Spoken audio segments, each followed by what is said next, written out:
हरिहंत सिद्ध सूरी उपाध्याय साधु सर्व अर्थ के प्रकाशी मांगलिक उपकारी है। तिनको स्वरूप जान रागते भई जो भक्ति काय को नवाई स्तुति को उचारी है। धन धन तिन हित काज सब राज भय कर जोड़े बारे बारे वंदना हमारी है। मंगल कल्याण सुख है सो हम चाहते हैं। ओ मेरी ऐसी दशा जैसी तुम धारी है। ओ मेरी ऐसी दशा जैसी तुम धारी है। ओ मेरी ऐसी दशा जैसी तुम धारी है। क्षत्र चूड़ामणि नामक यह ग्रंथ 11वां लंब कौन जीव बुद्धिमान है इसके परीक्षण की यहाँ बात कही गई और यह कह दिया जो जीव अपनी मर्यादाओं में रहता है वह जीव बुद्धिमान है। अपनी मर्यादा का उल्लंघन नहीं करने वाला व्यक्ति ही बुद्धिमान है, समझदार है, सत्यजन है। और मर्यादाओं की चर्चा हमने थोड़ा सा विस्तार करके कही तो पति पत्नी की अपनी मर्यादा है, बाप बेटे की अपनी मर्यादा है, भाई भाई की अपनी मर्यादा है, मित्रों की अपनी मर्यादा है, समाज के प्रति हमारी मर्यादाएं अलग है तो सरकार के प्रति मर्यादाएं अलग है। तो बहुत तरह से मर्यादाएं हो सकती है। जीवन तो मर्यादित तो होना ही चाहिए। मर्यादा माने संयम, मर्यादा माने कंट्रोल, मर्यादा माने अपने जीवन को संयमित रखने का प्रयास। जीवन जितना संयमित होगा, जीवन जितना कंट्रोल में होगा उतना व्यवस्थित होगा। व्यवस्थित जीवन ही सुखी जीवन है। जीवन यदि कंट्रोल में नहीं है तो फिर तो ऐसे कहा गया है कि जीवन बिना ब्रेक की गाड़ी के समान हो जाएगा। गाड़ी में जिस तरह से ब्रेक होते हैं ना, कंट्रोल करने वाले, रोकने वाले, रोकने के लिए, अब यदि अपनी लाइफ में संयम रूपी ब्रेक नहीं है तो हमारी गाड़ी, जीवन रूपी गाड़ी, ये बिना ब्रेक की गाड़ी की तरह हो जाएगी जिसका विनाश 100% होगा। कहीं भी टकराएगी, कहीं भी भिड़ेगी। इसलिए जीवन में संयम और मर्यादाओं का बहुत बड़ा स्थान है। यदि हम में कहीं मर्यादाओं की कुछ कमी दिखती हो तो हम अपने जीवन की मर्यादाओं को और अधिक व्यवस्थित करने का प्रयास करें। देखिए, इस जगत में परिपूर्ण तो कोई नहीं है, लेकिन वास्तव में सज्जन वे हैं जो अपूर्ण होते हुए भी परिपूर्णता का प्रयास करते हैं।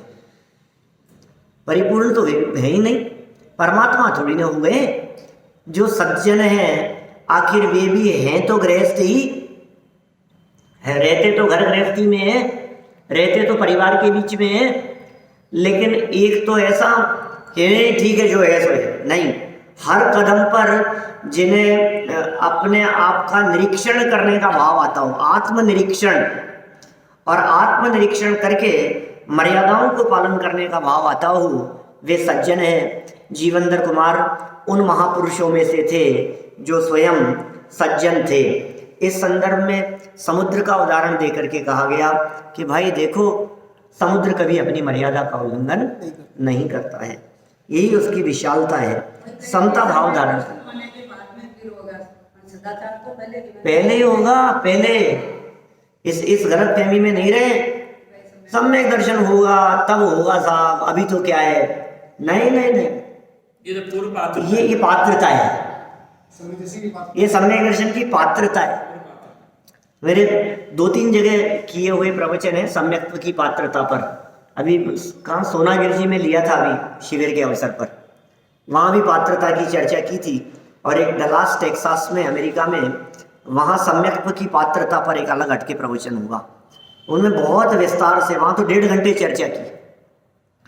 माने क्या पात्रता होनी चाहिए, हमारी लाइफ कैसी होनी चाहिए, हमारा जीवन कैसा होना चाहिए। आप में यदि ये साधारण लौकिक मर्यादाएं भी नहीं है तो आप सम्यक दर्शन प्रकट करने के पात्र भी नहीं है। सम्यक दृष्टि होना तो बहुत दूर की बात है, अभी प्रकट करने की भावना है ना, तो पात्रता कैसी होनी चाहिए, उस पात्रता के बारे में हमें स्वयं आत्मनिरीक्षण करते रहना चाहिए। स्वयं का निरीक्षण करते रहो। आत्मा ही आत्मा का गुरु है,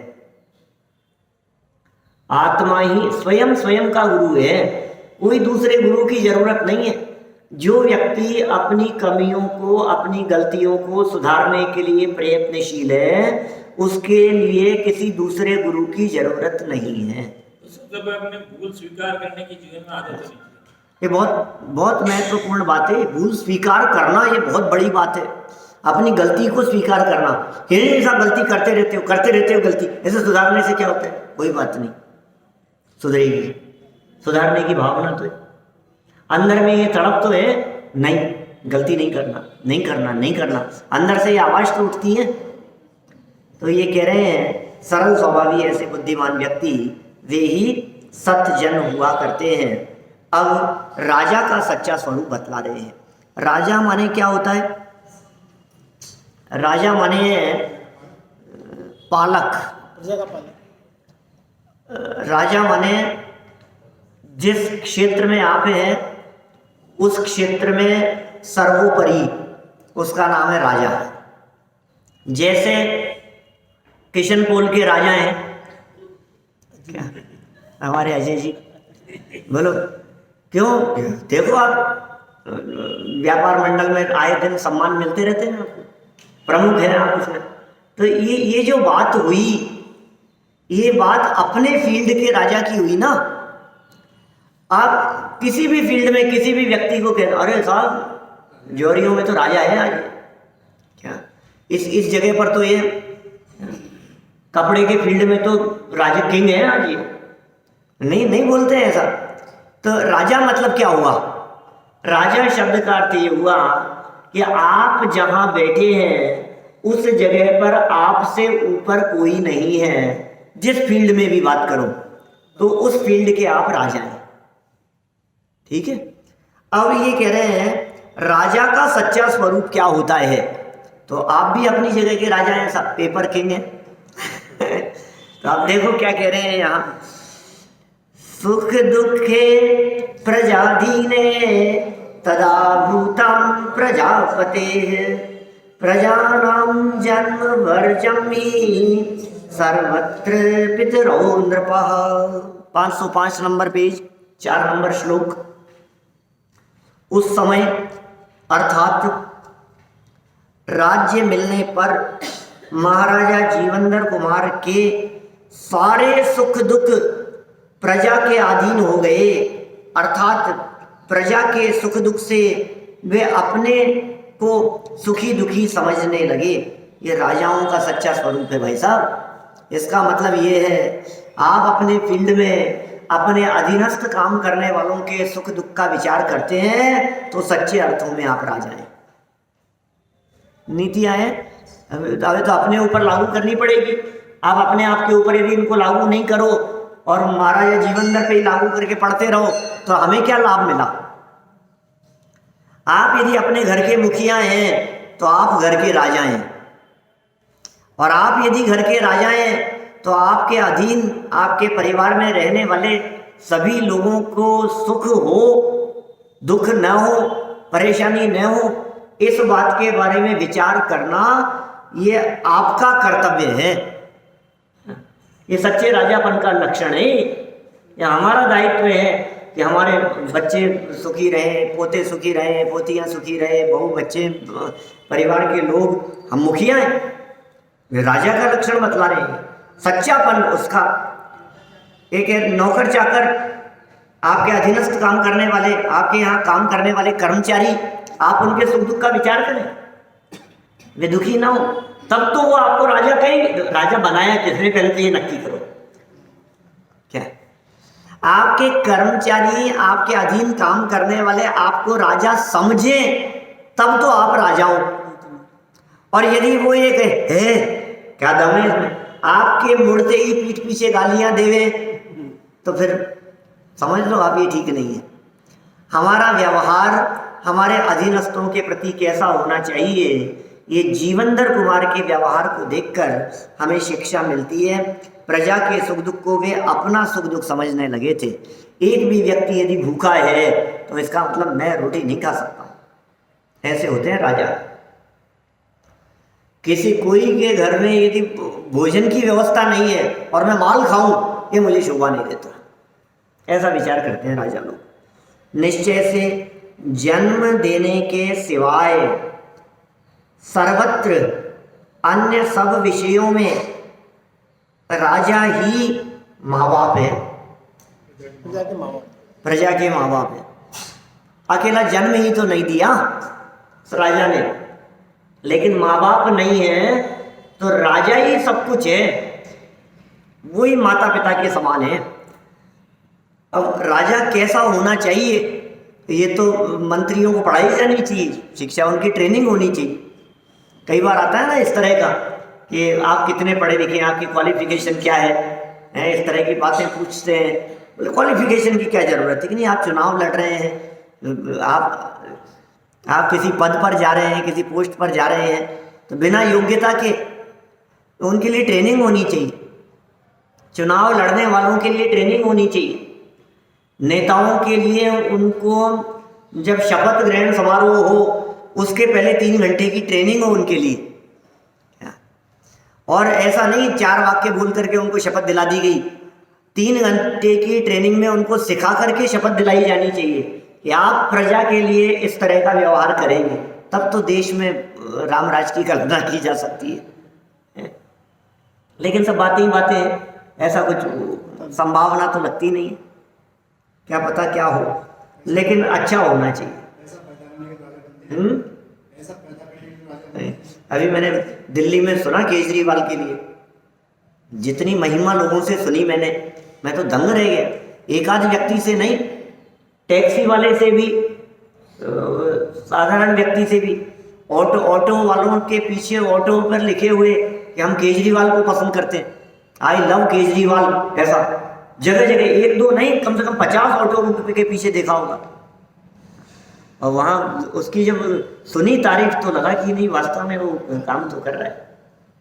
बिजली पानी तो मुफ्त है ही वहाँ, बिजली का बिल नहीं आता गरीबों के, पानी का बिल नहीं आता, पानी बिजली के बिल नहीं आते। 200 यूनिट तक फ्री है, जिसका बिल 200, मतलब घर में एसी नहीं है मान लो किसी के घर में, तो उसके बिल नहीं आएगा बिजली का। इलाज फ्री है।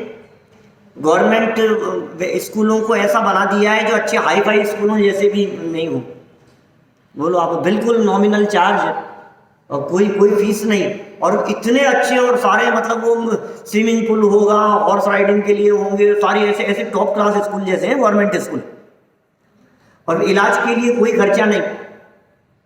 और आपके पास में यदि वहाँ का दिल्ली का आधार कार्ड है तो किसी भी जगह पर कहीं भी, चाहे एक्सीडेंट हो, चाहे हार्ट की प्रॉब्लम हो, चाहे बड़े से बड़ा ऑपरेशन हो, सारा इलाज मुफ्त है सब। आप दिल्ली के नागरिक होने चाहिए। तो जनता जो है वो उसको चाहती है, दिल से चाहती है। तो ऐसे राजा हो सकते हैं कि नहीं कोई दुनिया में? ये है तो हो ही सकता अब ये एक है, तो ऐसे इस तरह के और भी तो हो सकते हैं।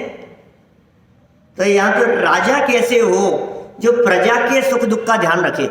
उसने बाइक एम्बुलेंस की व्यवस्था कर दी सड़क दुर्घटनाओं के लिए। बाइक पर डॉक्टर और कंपाउंडर अपने सारे उसके साथ में, व्यवस्था के साथ में, बाइक पर लेकर के पहुंचेगा एक्सीडेंट स्थल पर।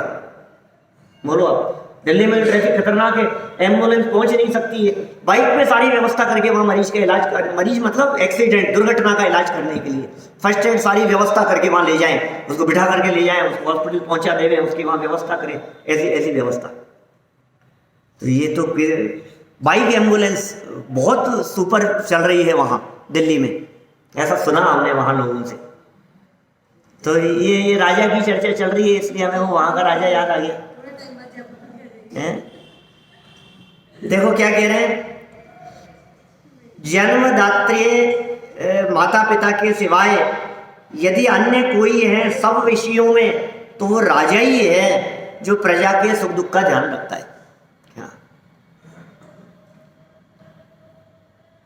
अब राजा जीवंदर कुमार का सुख दुख प्रजा के सुख दुख के अधीन हो गया है, क्योंकि एक जन्म देने रूप काम को छोड़कर सब बातों में राजा प्रजा के माता पिता ही है। जितने भी राजा हैं वो सब प्रजा के माता पिता ही हैं, जन्म देने वाले लक्षण को छोड़कर विशेषार्थ। जब से जीवंदर कुमार राजा जीवंदर कुमार बनकर राज्य सिंहासन पर आरूढ़ हुए हैं, तब से वे प्रजा के सुख से अपने को सुखी और प्रजा के दुख से अपने को दुखी अनुभव करते हैं। ये सज्जनों का भी लक्षण है, राजाओं का ही नहीं। पर के दुख में दुखी, पहले तो पुराने समय में चिट्ठी भी लिखा करते हैं ना, किसी के यहाँ कुछ ऐसा वियोग हो जाए, कुछ चिट्ठी लिखते थे, आपके दुख में सम दुखी है, ऐसी फिक्स लैंग्वेज थी, मतलब ऐसा समझ लो आप कि आपके दुख में दुखी। अब वो दुखी हो चाहे नहीं हो, लेकिन कम से कम भाषा में ये बात जरूर आती थी। तो इसी तरह से सज्जन व्यक्ति दूसरे के दुख में अपने आप को दुखी अनुभव करता है।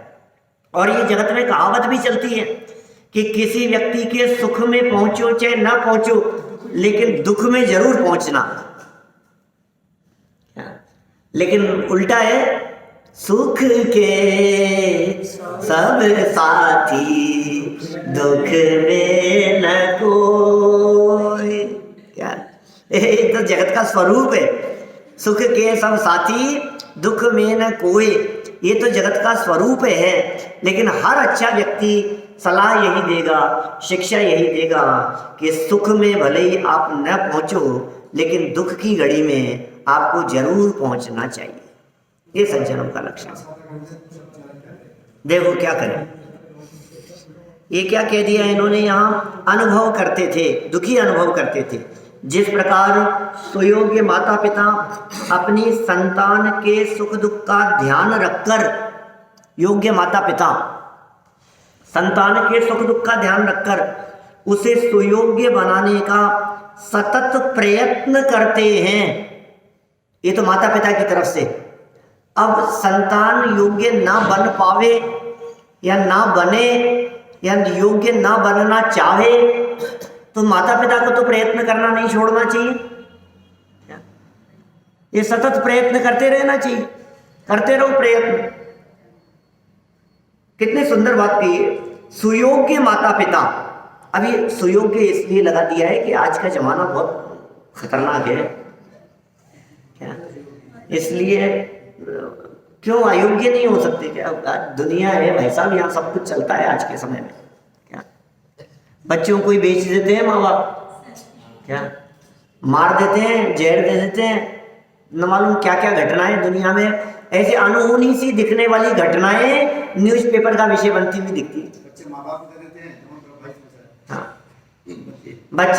को दे देते हैं, बच्चे माँ बाप को दे देवे, ये तो बहुत आयत है, ये तो इसमें तो कोई आश्चर्य नहीं। लेकिन माँ बाप बच्चों को दे देवे, ये एक बड़ी घटना बन जाती है। बच्चे तो देवे ही, वो तो अवसर्पणी काल है ना, प्रीति ऊपर से नीचे बहती है। ये तो कई बार कहा है आपसे, उल्टा नहीं चलती। देखो आप क्या कह रहे हैं, सुयोग्य माता पिता अपनी संतान के सुख दुख का ध्यान रखकर उसे सुयोग्य बनाने का सतत प्रयत्न करते हैं। उसी प्रकार प्रजापालक सुयोग्य राजा भी अपनी प्रजा के सुख दुख का ध्यान रखकर उसे सुखी और संपन्न बनाने का सदा प्रयत्न करते हैं। तदनुसार प्रजावत्सल राजा जीवंदर कुमार भी अपनी प्रजा के साथ एक रूप ही हो गए हैं, ऐसा प्रतीत होता है। अरे सारी प्रजा उनका परिवार हो गया है। क्या उदार चरित्रा नाम तू वसुधैव कुटुंबकम, नीति पढ़ी होगी आपने। अयम निज है परो वेत्ति गणना लघु चेतसाम, उदार चरित्रा नाम तू वसुधैव कुटुंबकम। वो 6th की पुस्तक में है, संस्कृत की पुस्तक में क्या लिखा है, अयम निज है, मेरा है, नहीं दूंगा, ये इसका है, अपना अपना, ये मेरा है, ये तुम्हारा है। इस तरह की गणना करने वाले छोटे दिल वाले लोग होते हैं। गणना माने गिनना, लघु चेतसाम, लघु माने छोटा, चेत माने चित्त, छोटे दिल वाले लोग ये मेरा है और ये तुम्हारा है ऐसा समझते हैं। अयम, अयम माने यह है, निज है, और परो ये पर है, ये मेरा है और ये पर है, वेत्ति ऐसा जानने वाले। अयम निज है परो वेत्ति गणना लघु चेतसाम, लेकिन उदार चरितानाम, उदार चित्त वाले उनके लिए क्या स्थिति है, वसुधैव कुटुंबकम, सारी वसुधा ही परिवार है। ये जीवनधर कुमार ऐसे राजा थे जिनके लिए पूरी वसुधा ही उनका कुटुंब हो गई। प्रजा के सुख दुख में वे अपने आप को सुखी दुखी समझकर प्रजा के दुखों को दूर करने का प्रयत्न करने लगे। राजा जीवनधर कुमार की प्रजा के भाव, अब प्रजा क्या समझ रही है। आसीत प्रीति करम तस्य करदानम च दानवत, वृषलाः किम न तुष्यन्ति शाले ये बीजवापिनः।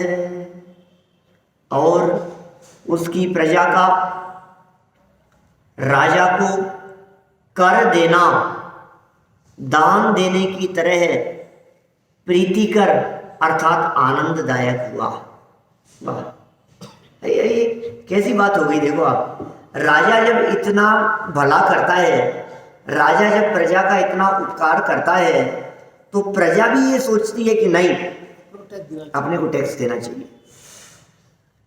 प्रजा इस प्रकार से टैक्स देने लगी कि मानो दान दे रहे हैं, कोई बात नहीं, देना है अपने को, इतनी उदार भावना से। निश्चय से धान्य के खेत में बीज बोने वाले किसान लोग क्या संतुष्ट नहीं होते हैं, अर्थात होते ही हैं। माने किसान लोग जब बीज दे रहे होते हैं जमीन में, तो वे सोच रहे हैं अरे यार क्या पता क्या होगा, ये बीज जितना अनाज है यही बेकार जा रहा है, इतना तो डाल रहे हैं अपन। भाई यदि उसे गेहूं की खेती करनी है, मान लो गेहूं की खेती करने में मान लो यदि अनाज उगेगा 200 बोरियां, तो 2 बोरी गेहूं तो डालना पड़ेगा, अपने को आइडिया नहीं है जो भी है, तो भी जो भी है गेहूं में से तो गेहूं उगेगा, वो गेहूं का जो दाना है। अब यदि कोई किसान यह सोचने लगे, ये विचार करने लगे 2 बोरी इनमें जमीन में, पागल हो गया, दिमाग खराब है क्या मेरा, गल जाएंगे, खराब हो जाएंगे। 2 बोरी के अंदर तो मैं 2 महीना निकाल लूंगा, घर का काम चल जाएगा, और इसमें डालें अपन। तो ऐसा कोई मूर्ख ही किसान सोच सकता है। समझदार तो ये विचार करता है कि 2 बोरी लग रही है लेकिन 200 बोरी गेहूं करके आएगा अपने पास में, तो उसको अनाज को वेस्ट नहीं समझता। इसी तरह से वो प्रजा के लोग राजा को कर देना वेस्ट नहीं समझते, वो ये समझते हैं हम दान दे रहे हैं, हम यदि राजा को ये कर दे रहे हैं, टैक्स दे रहे हैं, तो इस टैक्स के माध्यम से हमारे को अच्छी सड़कें मिलेगी, हमारे को रोड पर प्रॉपर लाइट मिलेगी, हमारे घर के आसपास चारों तरफ सड़कों पर सफाई मिलेगी। हम यदि टैक्स दे रहे हैं तो ये सारी व्यवस्थाएं हमारे लिए होंगी, अच्छे अस्पताल होंगे, अच्छी व्यवस्थाएं होंगी, अच्छी सुविधाएं मिलेगी हमारे को, अच्छी बस होगी, अच्छी ट्रेन होगी, कितनी सुविधाएं, आप प्लेटफॉर्म अच्छे मिलेंगे आपको जगह जगह। अभी तो इस बार तो मुझे ट्रेन में सफर करते हुए ऐसा महसूस हुआ कि जैसे विदेशों जैसी सुंदरता दिख रही जगह जगह, इतने सुंदर प्लेटफॉर्म दिख रहे हैं, साफ सफाई, इतनी साफ सफाई पे ध्यान दिया जा रहा है पूरे देश में, सब जगह इतनी साफ सफाई, कहीं कोई कचरा नहीं दिखे, कूड़ा नहीं दिखे। मैंने कहा ये क्या हो गया है, स्वच्छता अभियान नहीं साहब, बार बार में हैमरिंग होती है लोगों के दिमाग पर, तो असर तो होता है, फर्क तो पड़ता है थोड़ा सा। तो देखिए क्या कह रहे हैं यहाँ, जिस प्रकार किसान खेत में बीज बोने से खुश होते हैं, उसी प्रकार प्रजा राजा को कर देने में प्रसन्न थी। वाह, हाँ प्रसन्न होकर, सही बात है। राजा जीवनधर कुमार की प्रजा को अब राज्य कर देना दान देने के समान आनंददायक हो गया है, क्योंकि धान के खेत में बीज बोने वाले किसान को संतोष होना स्वाभाविक है।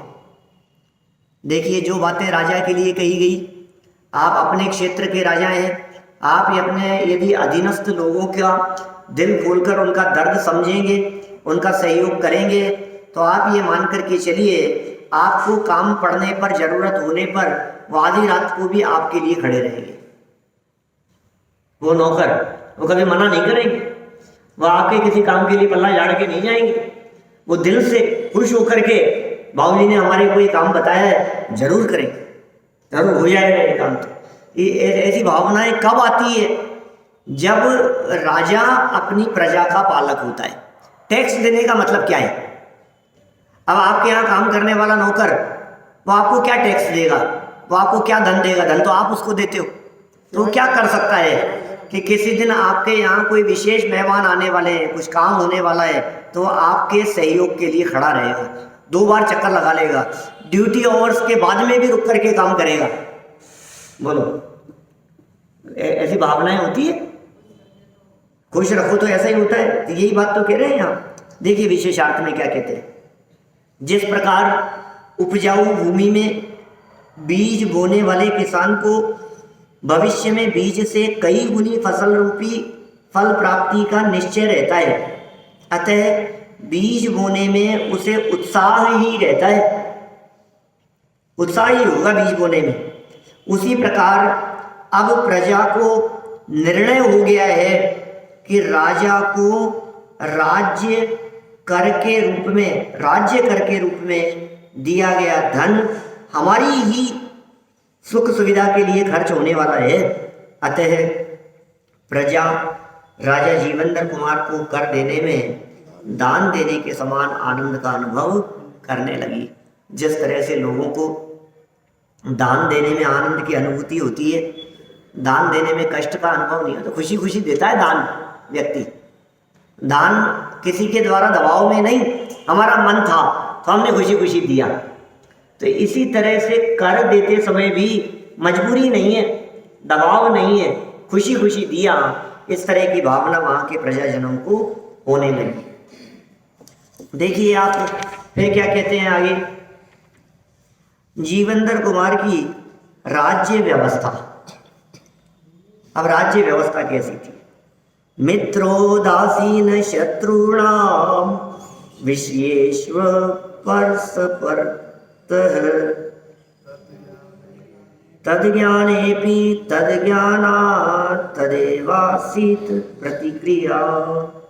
उस राजा के राज्य में राजा को स्वयं किसी कार्य का साक्षात ज्ञान नहीं होने पर भी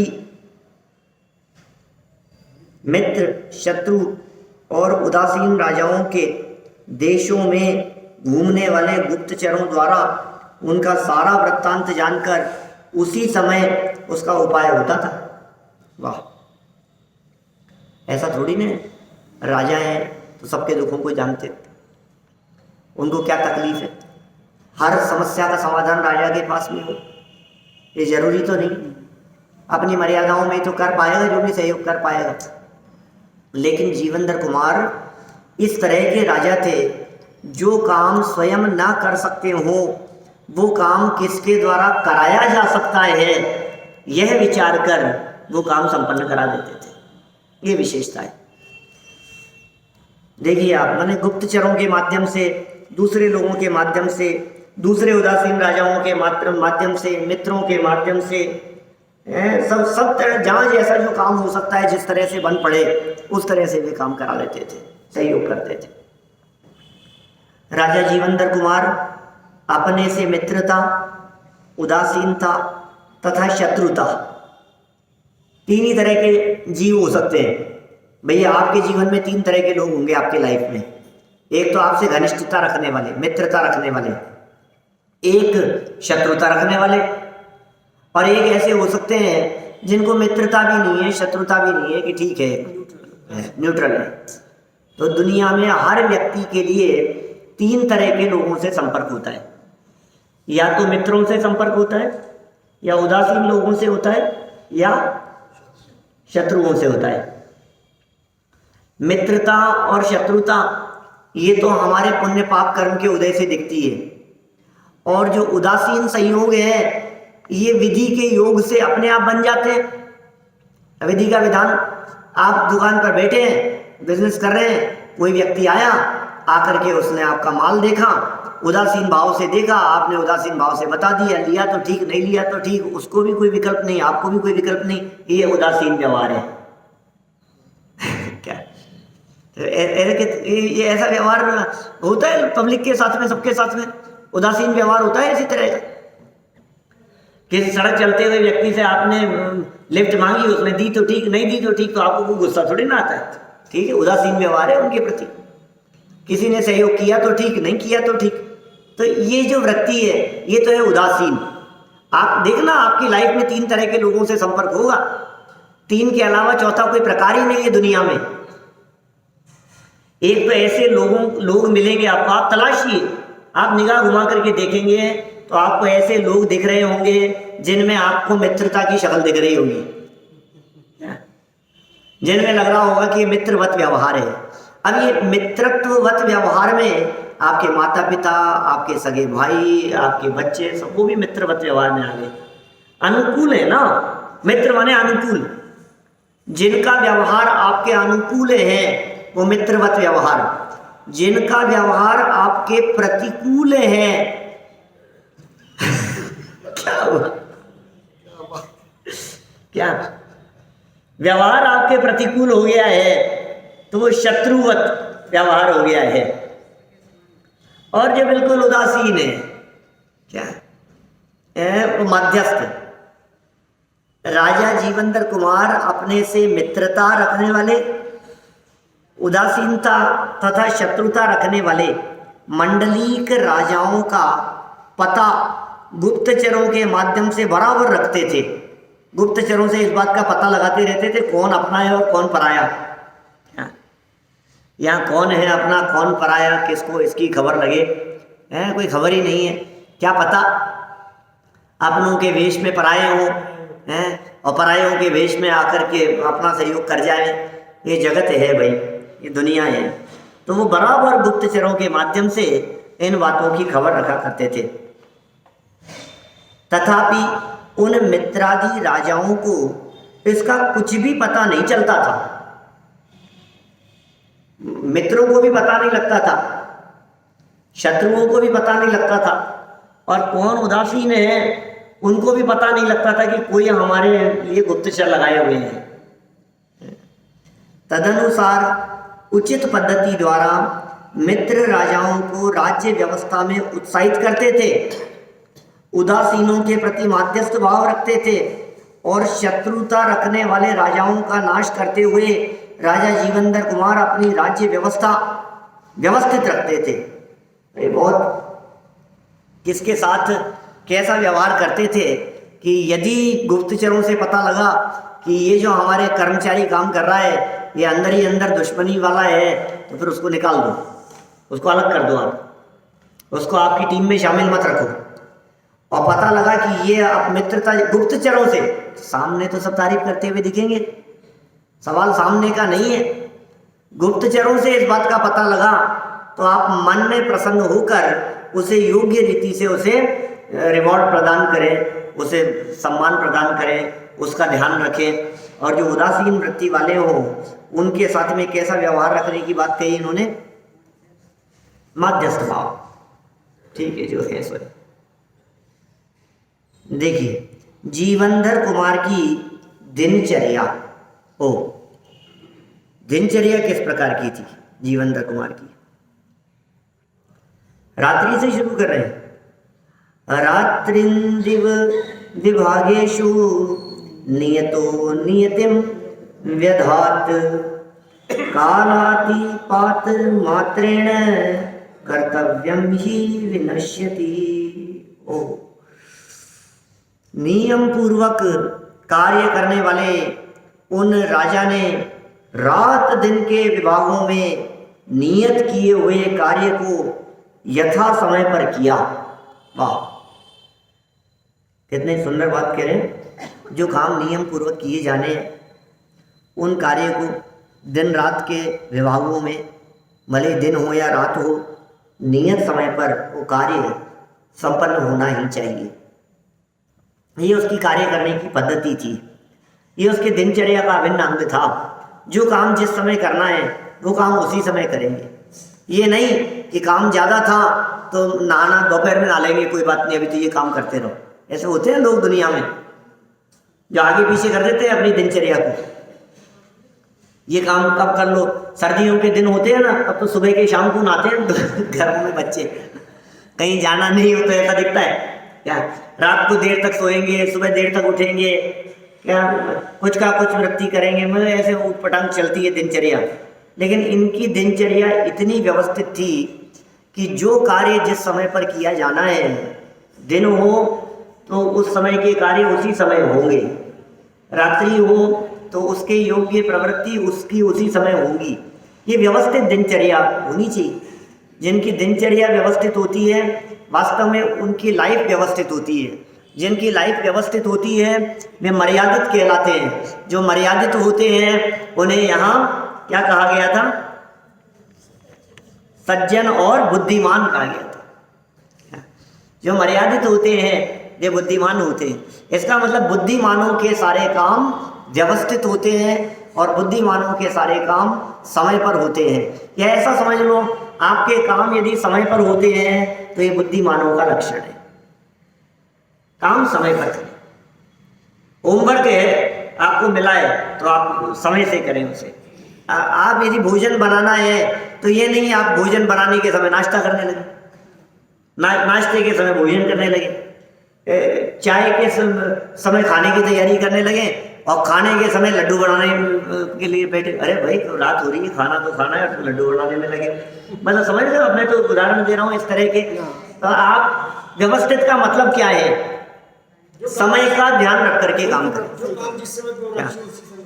एक व्यक्ति प्रवचन चल रहा है और पूजन करने के लिए बैठा है। हमने कहा यार ये कोई समय है क्या, क्यों पूजन करना भी कोई गलती है क्या? कोई गलती तो नहीं है, लेकिन प्रवचन छोड़ के पूजन करना, आप समझ रहे हैं?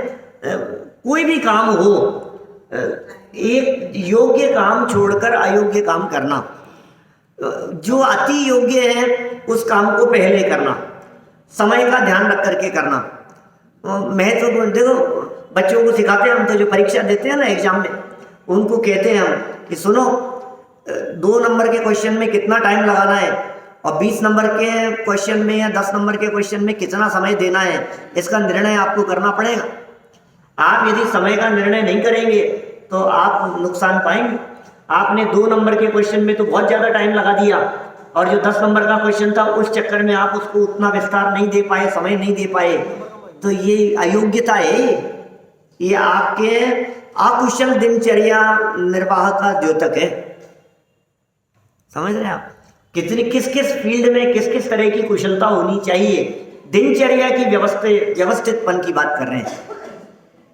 मैं कभी कभी सोचते हैं ये नीतिकार कैसी कैसी बातें कहने लग जाते हैं, लेकिन भाई इन नीतिकारों का उद्देश्य ये है समाज में एक अच्छे समाज का निर्माण करना, अच्छे लोग हों, समाज में अच्छे लोग हों, व्यवस्थित रीति से चलते हों, आपस में परस्पर में सौहार्द का वातावरण बना रहे, घर गृहस्थी लोगों की अच्छे से चले, परिवार में शांति हो, नैतिकता ईमानदारी हो। ये जो अच्छे गुण है, एक मानवीय गुण जो एक मानव में होने चाहिए, उन गुणों के विकास के लिए ये प्रतिमानुयोग की कथाएं लिखी जाती है। इन गुणों का कितना विकास होना चाहिए ये बातें यहाँ कही जा रही है।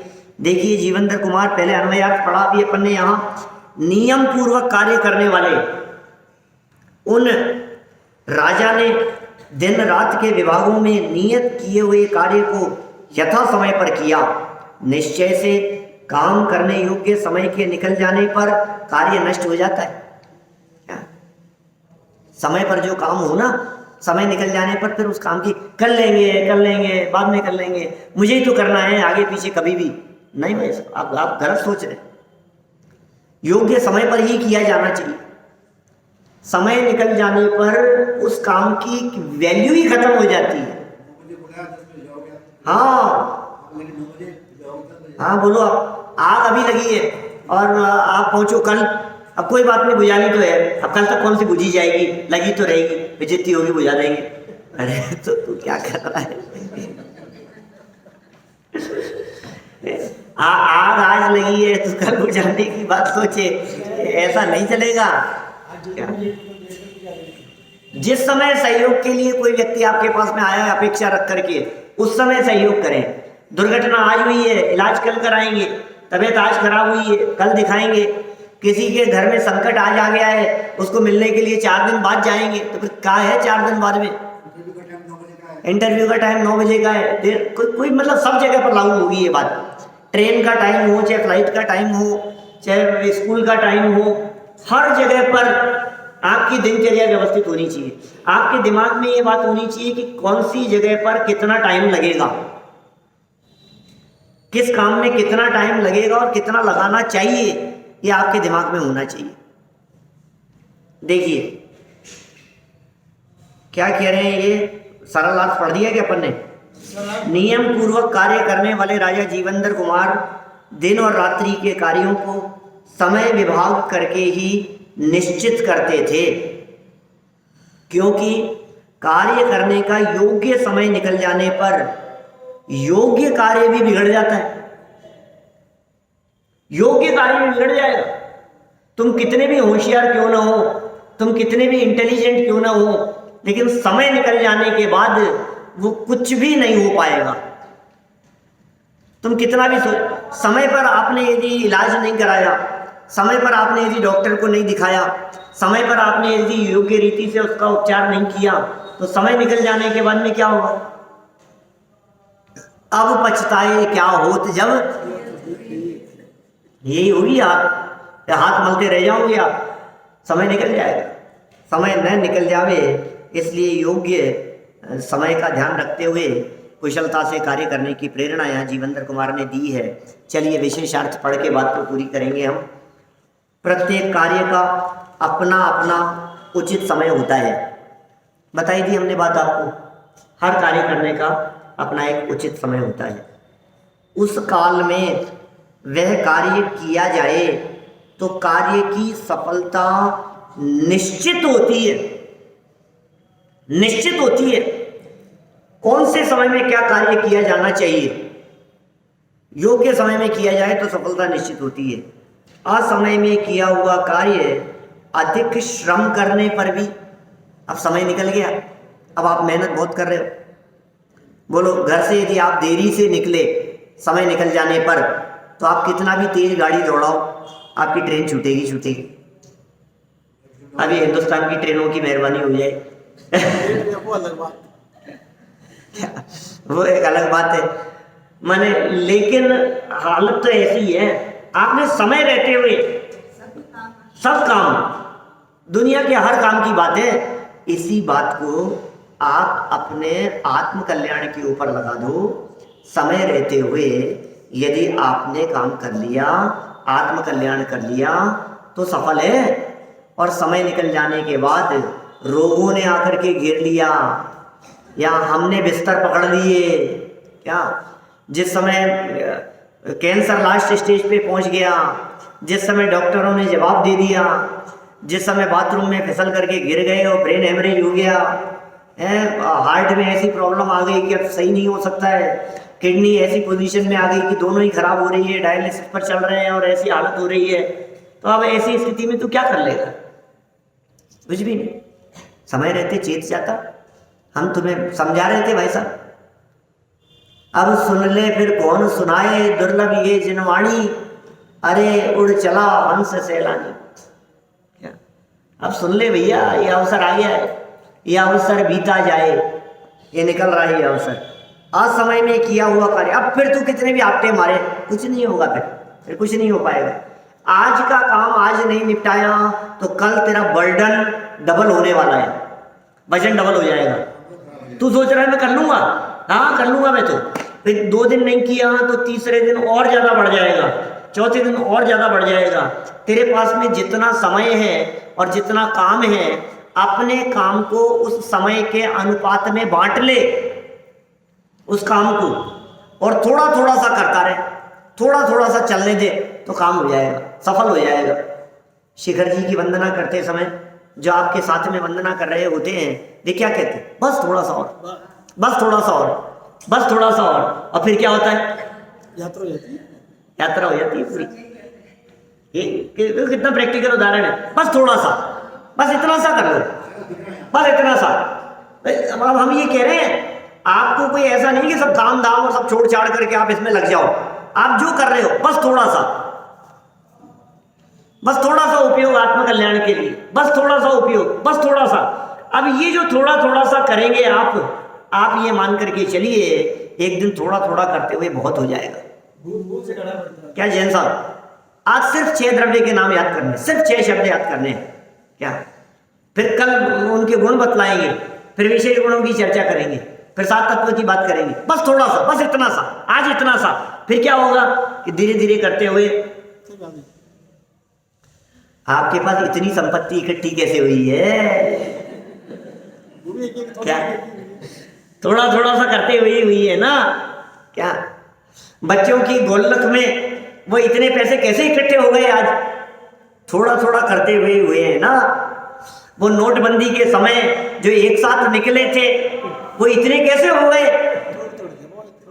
थोड़े थोड़े जमा करते करते करते करते यही चीज सिखा रहे हैं। और सुनो, आप समय का निर्धारण करते हुए आप उसको व्यवस्थित रीति से बांट ले रहे हैं, लेकिन एक बात का ध्यान रखना, बीच में कई आफत भी आएंगी, बीच में बीमार भी हो सकते हैं, बीच में किसी की शादी भी हो सकती है, बीच में कोई आयोजन भी हो सकता है, बीच में मेहमानों के आने से भी समय वेस्ट हो सकता है, बीच में कई तरह के ऐसे अड़चने आएगी। तो आपको उतने समय का मार्जिन लेकर अपने काम को अपने समय के अनुपात में व्यवस्थित रीति से बांटना पड़ेगा, तब तो आप सफल नियोजक हैं। पीछे नियोजक की भी चर्चा आई थी ना कुछ। व्यवस्थित रीति से आप योजनाबद्ध तरीके से आप काम को सफल कर पाएंगे। चलिए पूरा कर देते हैं भाई, समय तो बहुत हो गया है, नहीं तो फिर वही असमय का दोष लगेगा मुझे ही। आगे हो रहा क्या कहें, ये कह रहे हैं असमय में किया हुआ कार्य अधिक श्रम करने पर भी सफल नहीं हो पाता है, लेकिन वही कार्य उचित समय पर करने से अल्प श्रम में सफल होता देखा जाता है। आपने आज का काम आज निपटा लिया तो कम मेहनत में भी सफल हो जाएगा, और यदि आप रुक गए तो फिर ज़्यादा परिश्रम करना पड़ेगा। गीली मिट्टी के घड़े को जैसे वो कुम्हार, कल दोबारा पढ़ लेंगे, गीली मिट्टी के घड़े को कुम्हार मन चाहा आकार दे सकता है, किंतु उसी घड़े को सूख जाने पर अथवा अग्नि में पक जाने पर उसके आकार में कोई परिवर्तन संभव नहीं है। यदि कुम्हार हठ पूर्वक पक्के घड़े का आकार बदलना चाहेगा तो आकार तो नहीं बदलेगा, अभी तो घड़ा ही फूट जाएगा। इससे उचित समय पर काम करने का महत्व अच्छी तरह समझ में आता है। बहुत सुंदर उदाहरण यहाँ दिया है। ये सच में ये उदाहरण तो बच्चों में संस्कार के लिए है, कल चर्चा करेंगे इसकी अपेक्षित। संस्कार सब में होने चाहिए। हाँ।